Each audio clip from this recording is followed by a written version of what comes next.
I now call the member for Wright. Thank you, Mr Speaker.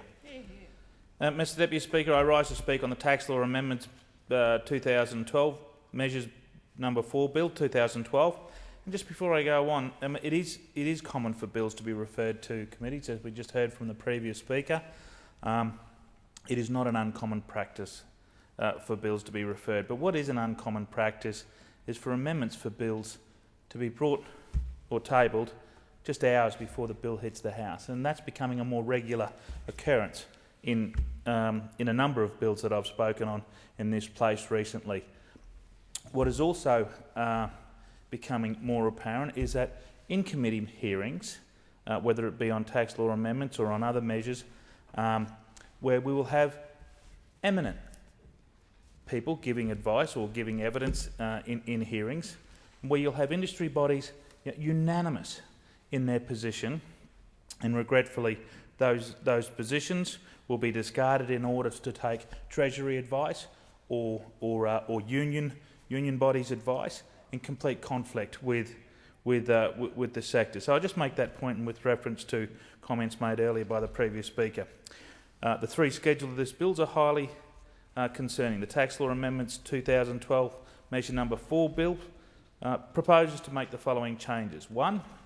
It alters the living away from home allowance, known as LAFHA, rules in this budget measure.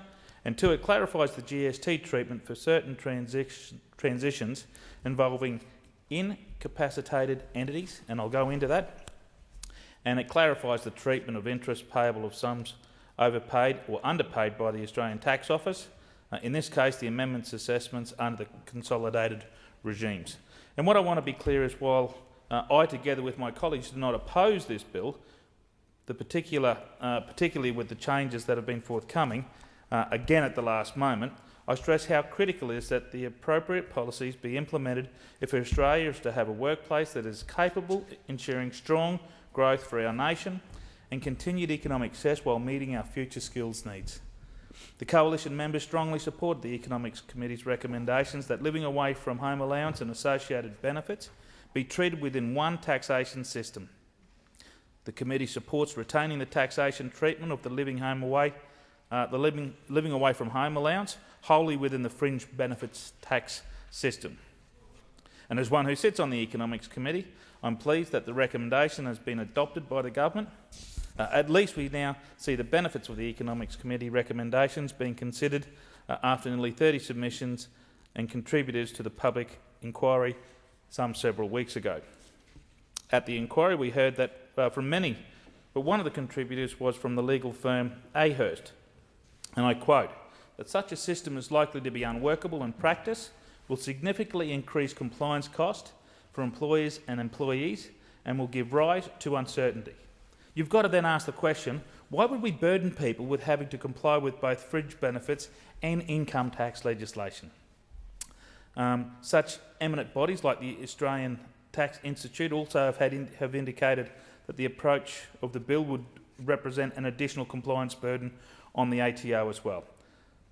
What we've seen yet again is a government that is continuing habit of making amendments before bills, even to get the debate on or halfway through the debate. The government's response on this matter indicates a serious disregard for 457 visa holders and proves more concise. Labor completes a lack of interest and empathy for business, and in particular the mining sector, the resources sector and the university sector. In my electorate, I've got the University of Queensland Gatton campus, but more importantly, the agricultural and horticultural sector, a sector that is vitally important to my electorate of Wright. The government do not have appropriate policies in place to address current and future labour shortages in Australia, and are essentially starting to panic.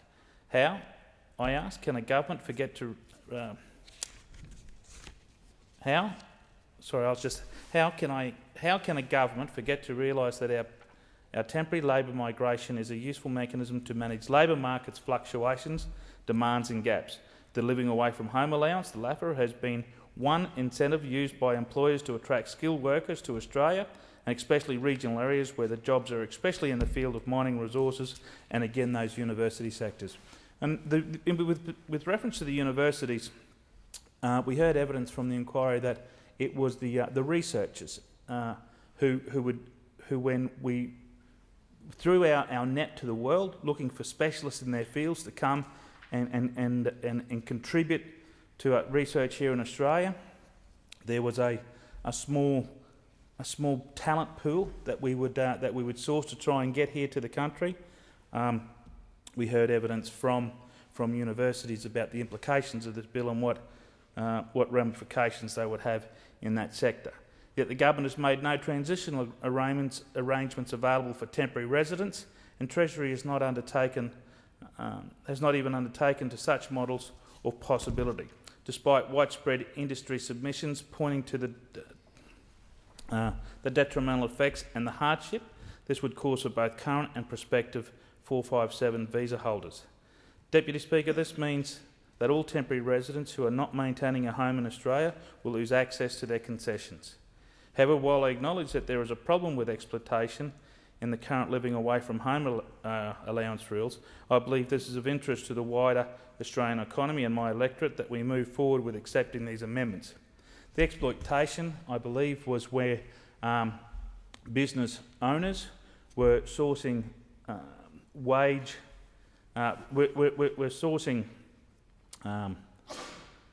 personnel from overseas, and were paying them, say for example, $100,000 a year, and then they were topping them up with the allowance over and above that, which was then not taxable because it was coming in as an allowance, giving a false economy for the recipient. Deputy Speaker, as I mentioned earlier, the Living Away from Home allowance has been one incentive used by employers to attract skilled workers to Australia, particularly to regional areas and with attention to the mining sector and the agricultural sector. This bill, as originally proposed, would have essentially split the taxation treatment of the food and drink allowance, making it more confusing and tying business up even more with red tape. Thankfully, the government has recognised the error of its ways on this issue. As a member of the Standing Economics Committee, we recognise that introducing this change midstream will install greater uncertainty for temporary migrants and potentially damage Australia's attractiveness as a destination for temporary skilled migration. This particularly relevant to the mining sector, where guaranteed labour supply or skilled workers is time critical in providing investor security to get huge projects started and to guarantee long-term investment in Australia for Australians. It will have a detrimental impact on industry decision-making at a time when important investment decisions are being made and need to be encouraged, and I stress they need to be encouraged, not hindered. And in particular, I'm talking about the mining and resources sector. And of course, I mentioned earlier about the university sectors and how we want to encourage those experts here to Australia in their specific fields. But I also draw to the attention the agricultural sector, which is employing migrants and skilled workers on 457 visas in Queensland, and I'm sure other horticultural growing states would agree. The loss of these workers would be a great disadvantage. Our fruit and vegetable growers depend on these workers, and they are hard-working and reliable and a vital part of farm life at the moment. And while there are only a small number of foreign workers in Australia on 457 visas, their economic contribution is substantial. According to Access Economics, that over 90,000 participants on 457 visa entrants in 2010-11 will generate just on $2.2 billion over the 3 years, or more than $27,000 each, while permanent skilled migrants generate a net fiscal impact of $22,000 over the 3 years. Furthermore, the imposition of a 12-month time limit has raised concern that these measures will create widespread uncertainty and may dissuade people from pursuing temporary visas in Australia and leave many industries with chronic skills shortages and gaps. Deputy Speaker, the other section of this amendment is a technical clarification to the tax law that I don't oppose and clarifies the GST treatment of a representative who is an incapacitated entity. This means that firstly that there's no interest would be payable by the ATO if an overpayment of tax is made by a company and then a subsequent assessment finds a deduction is allowed, and that a company will not be liable to pay the shortfall interest or administration penalties if an amendment tax return increases income or tax liability because of a deduction is subsequently disallowed. Both of these changes in relation to the amendment of the consolidated regime passed in the Tax Law Amendments 2012 Measures Number 2 Bill back in 2012. So, Deputy Speaker, in conclusion, I reiterate that while I do not oppose the changes in the amendments of the legislation, it should be noted that it has a very profound impact on the ability of Australian employers to create and attract compensation packages to attract those skilled workers that Australia vitally needs. With the fact that there is no clear program to ensure that skilled labour will be available in plentiful supply in the future, the simple and inescapable fact of the changes to the living away from home allowance is that this government, without having transitional arrangements, has immediately made 457 visas workers disadvantaged. It has made Australia less competitive when it comes to attracting skilled workers, not to forget the profound changes to the landscape of our national ability to attract the best and the brightest to a number of the jobs where their skills are in labour shortage. This bill shows yet again the excessive regulations that burden business in this country are reaching new heights. Mr Deputy Speaker, since 2007, over 18,000 new regulations have been implemented. Perhaps what this government should make is a greater effort to understand that there are many people currently working in Australia on 457 visas who have made deliberate financial and career decisions to work here in Australia on the understanding that the basis that they would be eligible for the living away from home allowance.